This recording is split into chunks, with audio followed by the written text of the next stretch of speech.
सभी को राम राम। आज संडे है और मैं आप लोगों को पिछले हफ्ते की ऑटोमोबाइल न्यूज़ के बारे में बताने वाला हूं। जहां तक मुझे याद है पिछले हफ्ते मतलब लगभग 7-8 दिन से इस चैनल पर एक भी वीडियो नहीं डला है।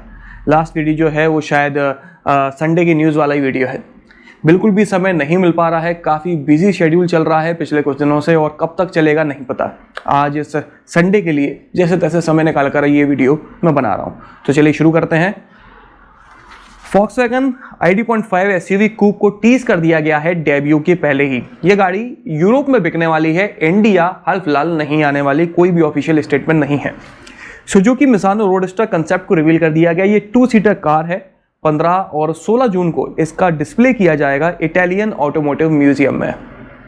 किया सोनेट और सेल्टॉस मतलब कि अपडेटेड सोनेट और सेल्टॉस को लॉन्च कर दिया गया है। सोनेट शुरू होती है 6.79 लाख रुपीज से, जबकि सेल्टॉस 9.95 लाख रुपीज से एक शोरूम न्यू दिल्ली के हिसाब से। इन दोनों गाड़ियों में कुछ चेंजेस किए गए हैं, जैसे कि किया का नया लोगो इस गाड़ी के साथ मिलने लगा है। इसके अलावा कुछ समय पहले इन दोनों गाड़ियों के दो वेरिएंट्स को डिसकंटिन्यू किया गया था। अब उन 2 वेरिएंट्स की जगह कुछ नए 2 वेरिएंट्स को ऐड किया गया है, जैसे कि सोनेट में आपको HTX टर्बो पेट्रोल ऑटोमेटिक और HTX टर्बो डीजल ऑटोमेटिक नया मिल जाता है। इसके अलावा सेल्टॉस में HTK plus with intelligent manual transmission petrol मिल जाता है और GTX optional turbo trim manual मिल जाता है। तो ये कुछ वेरिएंट इसमें नए ऐड किए गए हैं, कुछ नए फीचर्स भी इन दोनों गाड़ियों में ऐड किए गए हैं। इसके अलावा वेरिएंट्स में जो फीचर्स मिला करते थे उनके डिस्ट्रीब्यूशन को बदला गया है। तो देखा जाए तो हर किसी वेरिएंट में आपको पहले से ज़्यादा, कुछ ही सही लेकिन पहले से ज़्यादा फीचर्स मिलने लगे हैं। आगे बढ़ते हैं तो Volkswagen ID.4 GTX को रिवील कर दिया गया है। इसमें 77 किलोवाट की बैटरी मिलती है डुअल मोटर सेटअप के साथ, जो सभी मिलकर 299 bhp की पावर जनरेट करते हैं। एक बार फुल चार्ज करने पर इसे 480 किलोमीटर तक चलाया जा सकता है। यह गाड़ी इंडिया में आने के पूरे चांसेस हैं। इसे इंपोर्ट किया जाएगा, जैसे कि Volkswagen बाकी गाड़ियों को भी कर रहा है। Volkswagen ने इंडिया में अपने पैर जमाने के लिए कुछ नई सर्विसेज शुरू करी हैं, जैसे कि सबसे पहली सर्विस है डोर स्टेप सर्विस। इस सर्विस में क्या क्या होगा कि Volkswagen वाले आपके घर तक आएंगे आपकी बुकिंग वगैरह या गाड़ी लेने के लिए, या फिर आपकी गाड़ी में कोई हल्की फुल्की दिक्कत है जिसे घर पर ही सही किया जा सकता है, तो ये आपके घर पर आएंगे और उसे रिपेयर कर देंगे। अगर आप किसी लॉन्ग रूट पर जाना चाहते हैं फैमिली के साथ और अपनी गाड़ी का एक क्विक चेकअप करवाना चाहते हैं, तो आप इस Volkswagen की टीम को बुलवा सकते हैं। या फिर आप किसी ऐसी जगह पर रहते हैं जहाँ पे Volkswagen का सर्विस सेंटर ही नहीं है, तो वहाँ पर भी ये टीम आके आपकी गाड़ी की बेसिक सर्विसिंग कर सकती है। लेकिन अगर कोई बड़ा रिपेयर होना है तो आपको Volkswagen के सर्विस सेंटर ही जाना पड़ेगा। तो ये सब करती है डोर स्टेप सर्विस। दूसरी सर्विस जो है, जो कि इन्हें ट्रांसपेरेंसी को बढ़ाने के लिए की है, वो है Volkswagen सर्विस कैम्प। इसमें कुछ ऐसा हुआ करेगा कि मान लीजिए आपकी सर्विस सेंटर पर Volkswagen की गाड़ी खड़ी हुई है और उसकी सर्विस चल रही है, कोई पार्ट खराब मिलता है, तो Volkswagen वाले आपको वीडियो कॉल करेंगे, उस पार्ट को दिखाएंगे, आपसे बात करेंगे कि ये ऐसे ऐसे ख़राब हो गया है, हमें इसे रिप्लेस करना है, आप हाँ करेंगे तो रिप्लेस किया जाएगा। तो इस तरह से जो कस्टमर है उसे भरोसा होगा कि हाँ उसकी गाड़ी के पार्ट्स जो मतलब ट्रांसपेरेंसी रहती है वो पहले से ज़्यादा इंक्रीज़ करने की कोशिश की जाएगी इसके थ्रू। आगे बढ़ते हैं तो अब आप सर्विस कराने के लिए Volkswagen की ऑफिशियल वेबसाइट पर आपकी नेक्स्ट सर्विस पर खर्चा कितना होगा वो कैलकुलेट कर सकते हैं। आपको पता पड़ जाएगा तो उतने पैसे जेब में डाल के ले जाओ। हाँ, अब तो खैर डिजिटल ज़माना है, कार्ड का ज़माना है, गूगल पे फ़ोन पे का ज़माना है, तो ये कोई ख़ास काम नहीं। एक और चीज़ जो Volkswagen क्लेम कर रहा है वो ये कि इन्होंने अपने स्पेयर पार्ट्स के प्राइसेस को 11% तक कम कर दिया है, जिसकी वजह से ओवरऑल गाड़ी की मेंटेनेंस कॉस्ट पर काफ़ी फ़र्क पड़ेगा।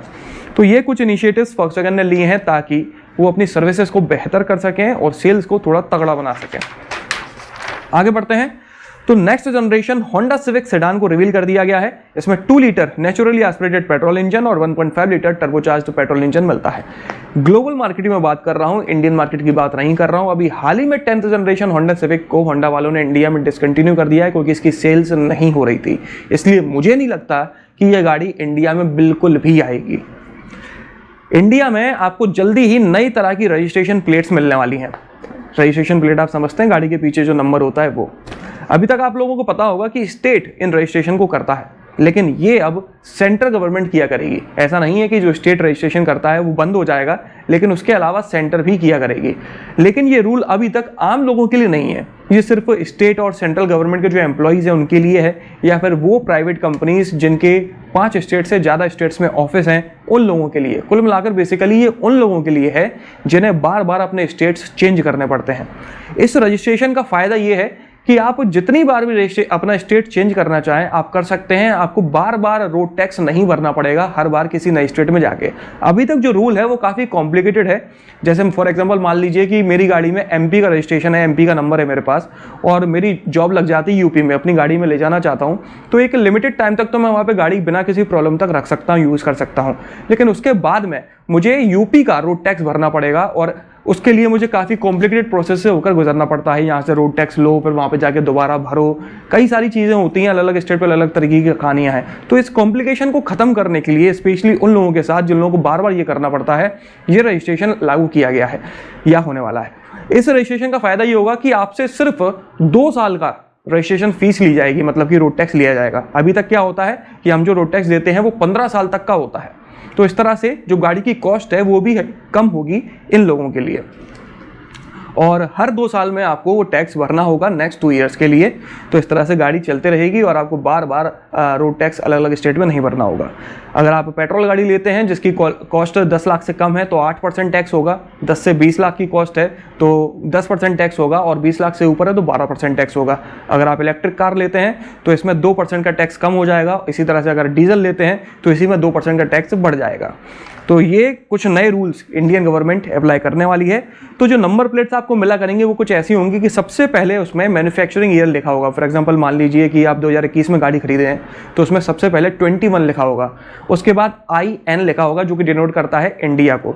उसके बाद अल्फ़ाबेट लिखा होगा, जो भी सीरीज़ चल रही होगी वो सीरीज़ मिलेगी आपको। फॉर एग्जाम्पल मान लीजिए CA चल रही है तो CA मिलेगी। और फिर बाद में होगा आपका रजिस्ट्रेशन नंबर जो भी है, 1111 जो भी है आपका नंबर। तो इस तरह से आपकी नंबर प्लेट दिखा करेगी। आगे बढ़ते हैं तो टाटा मोटर्स में अभी तक जो भी रिसेंट लॉन्चिंग्स हुई हैं, इन सभी लॉन्चिंग्स की जो गाड़ियां हैं उनको डिज़ाइन किया था प्रताप बोस ने। वो टाटा छोड़ चुके हैं, उन्होंने रिज़ाइन कर दिया है अपने बेटर करियर के लिए, और उनकी जगह ले ली है मार्टिन ने, जो कि पहले से ही टाटा में काम कर रहे थे, गाड़ियों की डिज़ाइन कर रहे थे। लोटस एमिरा 6 जुलाई को रिवील होने वाली है, उसके पहले इसे टीज कर दिया गया है। किया मोटर्स ने कंफर्म किया है कि वो इंडिया में एक नई सेगमेंट में एक नई गाड़ी लॉन्च करने वाली है। जहां तक है ये अर्टिगा की सेगमेंट में एक नई MP भी हो सकती है, लेकिन ये गाड़ी 2022 में लॉन्च होगी, 21 में लॉन्च नहीं होने वाली। 2021 में हुंडई कोना N को रिवील कर दिया गया है। कोना यहाँ पर एज अ इलेक्ट्रिक वर्जन मिलता है, लेकिन ग्लोबली इसमें पेट्रोल, डीजल, इलेक्ट्रिक सभी अवेलेबल है। तो ग्लोबल मार्केट में इसके N लाइन वर्जन मतलब कि स्पोर्टी वेरिएंट को रिवील किया गया है, जिसमें 2 लीटर पेट्रोल इंजन मिलता है 280 bhp की पावर के साथ और 392 Nm के साथ में। इंडिया आएगी नहीं आएगी कोई खबर नहीं है, मेरे हिसाब से नहीं आएगी। ट्रायम्फ स्ट्रीट RRR और रॉकेट 3 के प्राइसेस को 1,05,000 रुपये तक बढ़ा दिया गया है। आगे बढ़ते हैं। एप्रिलिया RS 125 और टुओनो 125 को रिवील कर दिया गया है, जिसकी इमेजेस आप अपनी स्क्रीन पर देख सकते हैं। जल्दी ही लॉन्च होने वाली यामाहा FGX को टेस्ट करते हुए देखा गया है। जून में जहां तक है ये लॉन्च हो सकती है, लेकिन अगर इसी तरह से माहौल चला तो हो सकता है इसको एक्सटेंड कर दिया जाए।